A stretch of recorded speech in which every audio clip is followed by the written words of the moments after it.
வணக்கம். நான் சாந்தி வெற்றிவேல். எனக்கு நிறைய ஆதரவு கொடுத்துருக்கீங்க. உங்களுக்கு கோடான கோடி நன்றி. நான் இது வரைக்கும் புராண கதைகள் சொல்லியிருக்கேன். நிறைய உங்களுக்கு தெரியாத நல்ல நல்ல விஷயங்களை சொல்லியிருக்கேன்.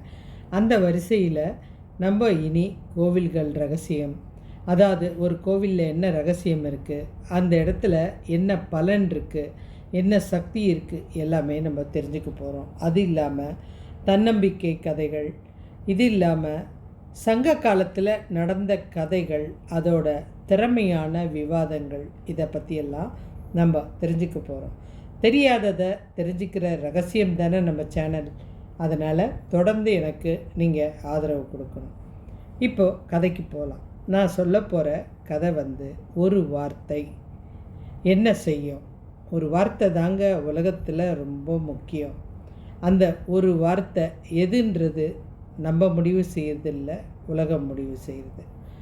இன்றைக்கி அந்த ஒரு வார்த்தையால் ஒரு அரசன் எந்த நிலைக்கு மாறினான் அப்படின்றது தான் முக்கியமான விஷயம். இந்த கதை புறநானூறு அதில் இருக்குது. இந்த கதையில் அரசர் சோழ மன்னர் நலம் கிள்ளி, நல்ல திறமையான அரசர். இந்த அரசர் பற்றி சொல்லும்போதே உங்களுக்கு சில ரகசியங்களையும் சொல்லுவேன். இந்த அரசர் திறமையான அரசர். இவரை யாராலையுமே ஜெயிக்க முடியாது. இவருக்கு ஒரு அன்பான தம்பி, அவர் பேர் மாவளத்தான். இவங்க 2 பேரும் சோழனுடைய பெருமையை சொல்லணும்னா அதுக்கு நிச்சயமாக பல நாள் ஆகும்.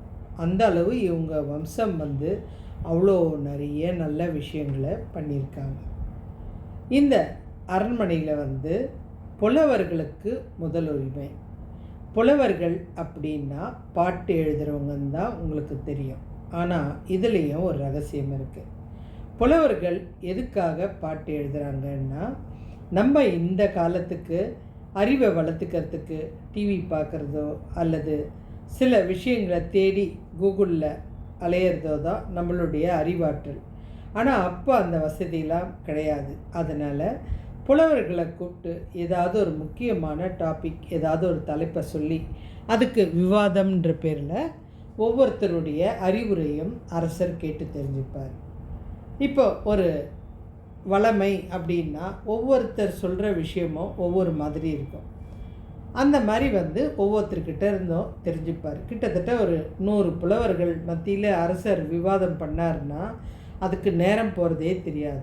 இதனால் என்ன லாபம்னா, அரசருடைய அறிவாற்றல் அதிகமாகும். அந்த 100 பேரில் ஒரு 5 பேர் சொல்கிற விஷயம் அரசருடைய ஆழ் மனசில் பதிஞ்சிடும். அப்போ அந்த அரசர் அந்த சிறப்பான விஷயம்லாம் எடுத்துக்கிறதுனால அவரால் சிறந்த மன்னராக இருக்க முடியுது. இது இல்லாமல் இந்த புலவர்களுக்கு ஒரு உரிமை இருக்குது. எந்த நாட்டுக்கு வேணுனாலும் போகலாம்.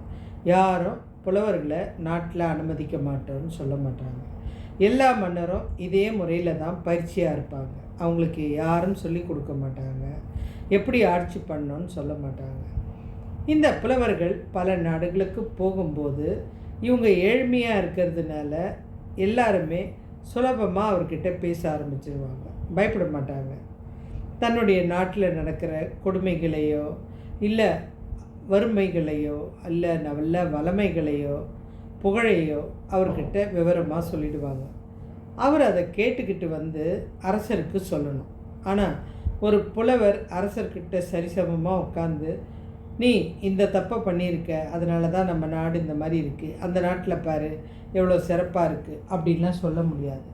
அப்போ இவங்க எடுக்கிற அந்த முறை ஆயுதம் தான் புலமை.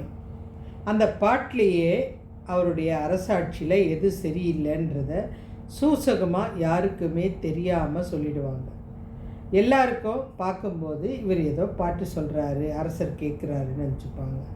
ஆனால் அரசர் அதில் இருக்கிற முக்கியமான அந்த கருத்தை மாத்திரம் எடுத்துக்கிட்டு அது பிடிச்சிருந்தா அவருக்கு பரிசை கொடுத்து அனுப்புவார். இது நாட்டில் நடக்கிற விஷயம். இதுதான் இந்த புலவர்கள் தெரிஞ்சுக்கிட்டு வருது. இதில் புலவர்களை மதித்த 2 அரசர்கள் உலகத்தையே பயங்கரமாக கலங்க வச்சாங்க. ஒன்று அதியமான் ஔவையாரை நேசித்ததுனால அதாவது ஔவையாரை நட்பாக ஏற்றுக்கினதுனால அவங்க சொன்ன கருத்தெல்லாம் ஏற்றுக்கிட்டு அதுபடி ஆட்சி செஞ்சார். இன்னொன்று, கோப்பெருஞ்சோழன் ஒரு அரசர். அவருக்கு நண்பர்னாலே பிசிராந்தையார் தான். அவங்க சொல்கிற புலமை எதுன்னா, அந்த நாடு மாதிரி நீ இருக்கக்கூடாது, நீ அந்த நாட்டில் நடக்குது இவ்வளோ வன்மை நடக்குது, நீ அப்படி பண்ணக்கூடாது அப்படின்னு அவங்க பாட்டிலேயே சொல்லிட்டு போயிடுவாங்க. இவர் நட்பாக ஏற்றுக்கினதுனால அவங்க சொன்னபடி ஆட்சி செஞ்சார். இந்த மாதிரி அரசருக்கும் புலவருக்கும் நட்பும் இருக்குது. இப்போ இந்த அரசருக்கு இப்போ போர் கிடையாது, ஒரு வேலையும் கிடையாது. போர் அடிச்சுக்கிட்டு உட்கார்றதுக்கு நம்ம நாட்டை போய் சும்மா சுற்றி பார்க்கலாம், மக்களுக்கு ஏதாவது தேவையாக இருந்தால் செய்யலாம் அப்படின்னு இவர் நாட்டை சுற்றி பார்க்க போயிட்டார். கிளம்பும்போது அமைச்சர்கள்லாம் கிளம்புறாங்க. இல்லைப்பா, ஒரு வேலையும் இல்லை, நான் சாதாரண மாறு வேஷத்தில் தான் போக போகிறேன், நீங்கள்லாம் அரண்மனையிலே இருங்க அப்படின்ட்டார். எல்லாரும் அரண்மனையில் இருந்துட்டாங்க. மன்னருக்கு ஒரு தம்பி, மாவளத்தான்னு சொன்னேன் இல்லையா, அவரும் திறமையான அரசர். அவர் உடனே அங்கே இருந்த புலவரை பார்க்குறாரு. என்ன புலவரை, என்ன செய்ய போகிறீங்க அப்படின்னு. அந்த புலவருக்கு அறிவாற்றலை, அதாவது இந்த புலவர்களுக்குள்ள ஒரு போட்டியும் இருக்கும். நம்ம இன்றைக்கி சொல்ல போகிற கருத்துக்கு அரசர் மகிழணும், சந்தோஷப்படணும், அவர் இது வரைக்கும் கேள்விப்படாத விஷயமா இருக்கணும். இதெல்லாம் அவங்க ஆலோசித்து தான் அன்னைக்கு அரண்மனைக்கே வருவாங்க. அப்படி இவர் அந்த ஆலோசனையில் இருக்கும்போது இவர் கூப்பிடுறாரு. என்ன புலவரே, சும்மா தானே இருக்கீங்க, வாங்கலாம் ஏதாவது விளையாடலாம் அப்படின்னு. இவர் டக்குன்னு கூப்பிட்டது அரசருடைய தம்பி, சொந்த தம்பி. அப்போ வர முடியாதுன்னு சொல்ல முடியாது. சரிங்க வரேன் அப்படின்னு போகிறார். இவருக்கு அறிவாற்றலை பற்றி கேட்டால் நுனி விரல்ல சொல்லக்கூடியவர். இவருக்கு இந்த விளையாட்டை பற்றி தெரியாது. இவர் கூப்பிடுறது சொக்கட்டான் விளையாடுறதுக்கு. அது எப்படி விளையாடணுன்னு கூட தெரியாது. மன்னருக்கு ஒரே சிரிப்பு. இந்த புலவர் எப்படி விளையாட போகிறாரு, எல்லா ஆட்டமும் நம்ம தானே ஜெயிக்க போகிறோம் அப்படின்ட்டு கூப்பிட்டு வாங்க விளையாடலாம் அப்படின்னு 2 பேரும் விளையாட ஆரம்பித்தாங்க. இந்த பழக்கம் தினமும் தொடங்கிடுச்சு. அரசர் அப்படி வெளியில் போனதுமே அரசருடைய தம்பியும் புலவரும் சொக்கட்டான் விளையாட உட்காந்துருவாங்க. சொக்கட்டான்னா சதுரங்க விளையாட்டு. அந்த காயெல்லாம் நம்ம இப்போ இருக்கிற மாதிரி மரத்தில் இருக்காது, ஐம்பொன்னில் செஞ்சதோ இல்லை தங்கத்தில் செஞ்சதோ வெள்ளியில் செஞ்சதோ தான் இருக்கும். அதை விளையாடிட்டுருக்குறாங்க. இவங்க விளையாட எப்போவுமே அறிவாற்றல் இருக்கிறவங்களுக்கு ஒரு நிமிஷம் போதும் எல்லாமே கற்றுக்கிறதுக்கு. இந்த புலவருக்கு இது விளையாட அந்த சொக்கட்டான் விளையாட்டு நுனி விரலில் வந்துடுச்சு. அன்னைக்கு விளையாட்டு நடக்குது. சுற்றி அமைச்சர்லாம் நிற்கிறாங்க. அரசே, நீங்கள் தான் ஜெயிக்க போகிறீங்க, ஏன்னா அது தானே சொல்லி ஆகணும் அவங்க, நீங்கள் தான் ஜெயிக்க போகிறீங்க, உங்களை யாராலையும் தோற்கடிக்க முடியாது அப்படின்னும்போது அரசர் ஆட்டத்தை பார்க்குறாரு. ஒரே ஒரு காய் தான். அந்த காயை அந்த புலவர் ஜெயிச்சிட்டாருன்னா அரசர் தோற்றுருவார். என்ன பண்ணலாம் அப்படின்னு யோசிக்கிறார். உடனே அந்த புலவரை பார்த்துக்கிட்டே இருக்கார். அவர் ஏதோ யோசிக்கிற மாதிரி உட்காந்துருக்காரு. இவர் சட்டுன்னு அந்த ஜெயிக்க வேண்டிய அந்த காயை எடுத்து தன்னுடைய இடுப்பில் சொருகி வச்சுக்கிட்டார். இந்த புலவர் இப்போ ஆடுறாரு. ஆடும்போது ஒரு காய் கம்மியாக இருக்க அப்படின்ட்டு அரசரை பார்த்து கேட்குறாரு. நீ இதிலேருந்து காய் எடுத்தியா? வார்த்தையை நல்லா பாருங்கள். நீ இதிலேருந்து காய் எடுத்தியா அப்படின்னு கேட்குறாரு. நான் ஏன் எடுக்கிறேன்? நீ விளையாடுற, ஜெயிக்க போகிறது நான் எப்படி எடுப்பேன் காய் அப்படின்னு அவர் கேட்குறாரு.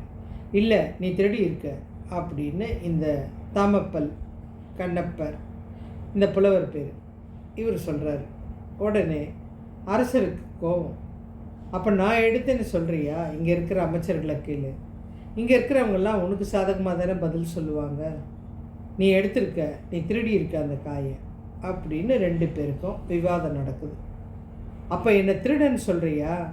நான் அந்த அளவுக்கு கேவலமானவன் கிடையாது, யாரை பார்த்து சொல்கிறேன் அப்படின்னு இந்த அரசருக்கு கோபம் தான் மறைச்சி வச்சுருந்த அந்த காயை எடுத்து அந்த புலவர் தலையை பார்த்து அடிக்கிறார்.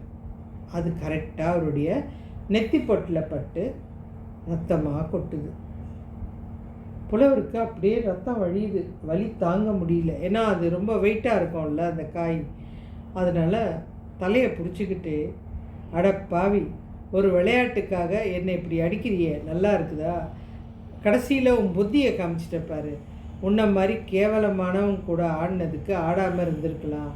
என்னுடைய புலமைக்கு உங்ககிட்ட அடி வாங்கணும்னு தலையெழுத்து.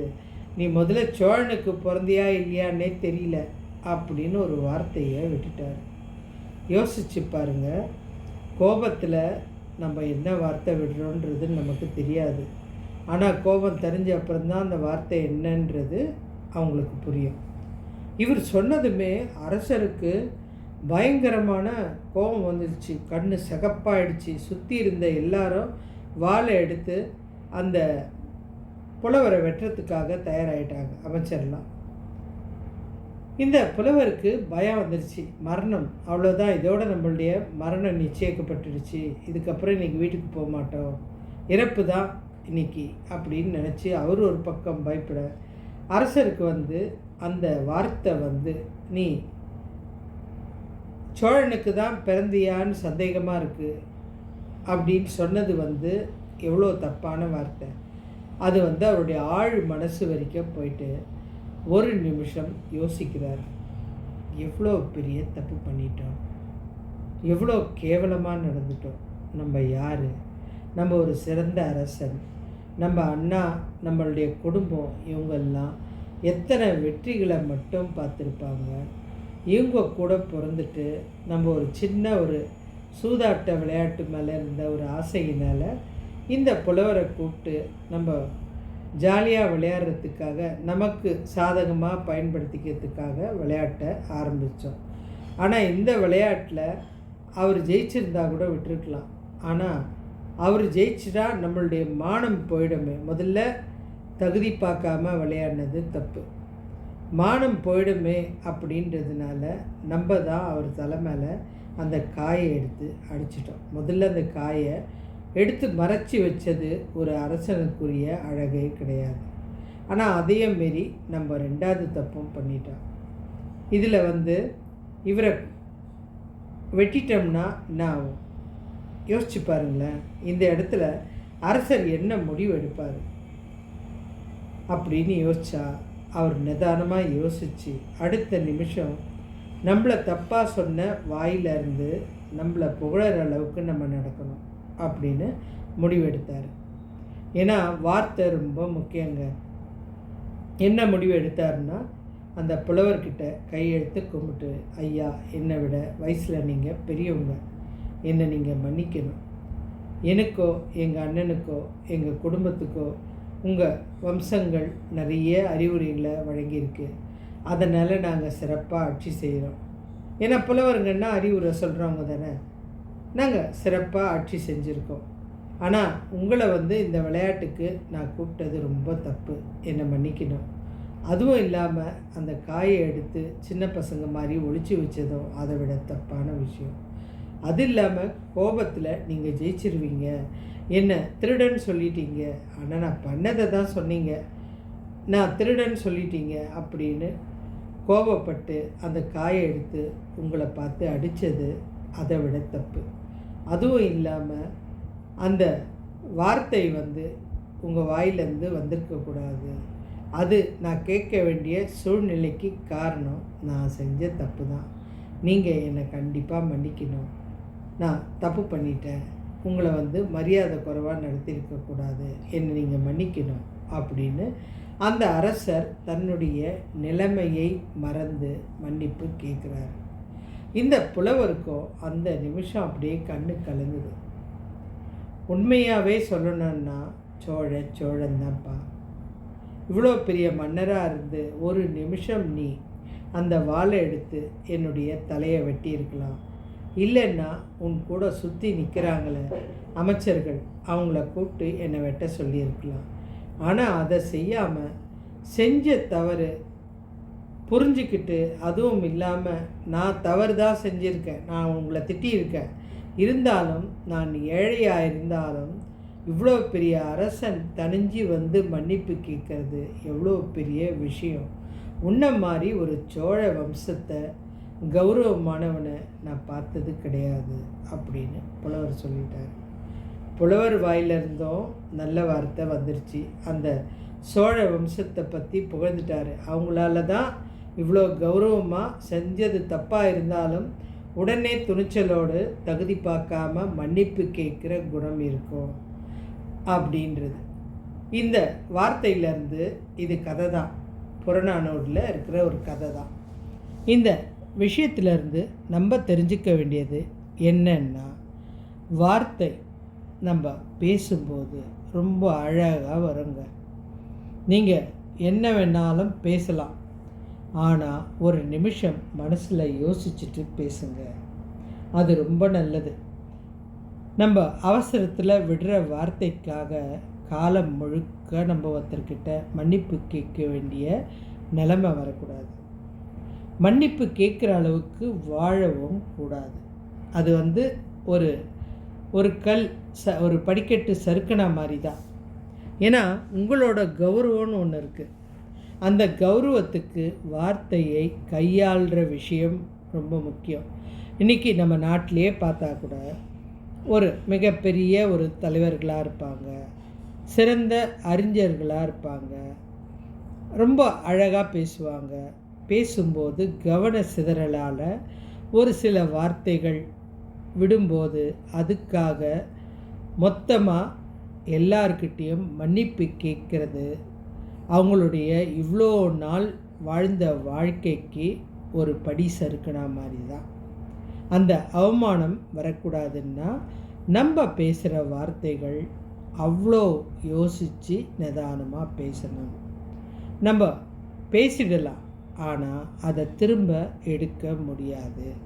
அதை விட அடிச்சிட்டா கூட அந்த காயம் மாறிடும், அதுக்கப்புறம் அந்த தழும்பு மறைஞ்சிடும். ஆனால் வார்த்தை மாத்திரம் மனசில் இருக்கும். சிலர் என்ன பண்ணுவாங்க, பெற்றவங்க கிட்ட கோவத்தில் பேசுவாங்க. ஆனால் உங்களுடைய 2 முகமும் தெரிஞ்சவங்க பெற்றவங்க. அந்த வார்த்தைகளை பேசும்போது மரியாதை இருக்கணும். மனைவி கிட்ட பேசும்போது அவங்கள திட்டுங்க, அவங்க குடும்பத்தை இழுக்கக்கூடாது. அவங்க யாருமே இதுக்கு சம்மந்தப்படலை. குழந்தைங்க கிட்ட பேசும்போது யோசித்து பேசுங்க. உடல் நலம் சரியில்லாத இருக்கவங்கக்கிட்ட நீங்கள் சொல்கிற ஒரு வார்த்தை தான் அவங்கள வாழ வைக்கும். நீ நல்லா இருப்ப, உனக்கு ஒன்றும் இல்லை அப்படின்னா அவங்க அழுவாங்க. அவ்வளோதான், இதோட உன் நேரம் முடிஞ்சு போச்சு, நீ சும்மாவாக இருந்த, எவ்வளோ ஆட்டம் போட்ட அப்படின்னு ஒரு வார்த்தை அவங்கள நோகடித்து இறந்தால் அந்த குற்ற உணர்வு நம்மளுடைய மனசை பாதிக்கும். சிலர் உடன் பிறந்த சகோதரர்கிட்ட பேசுவாங்க, இனி இந்த ஜென்மத்தில் உனக்கும் எனக்கும் பந்தமே கிடையாதுன்னு. இதெல்லாம் தவறான வார்த்தைகள்.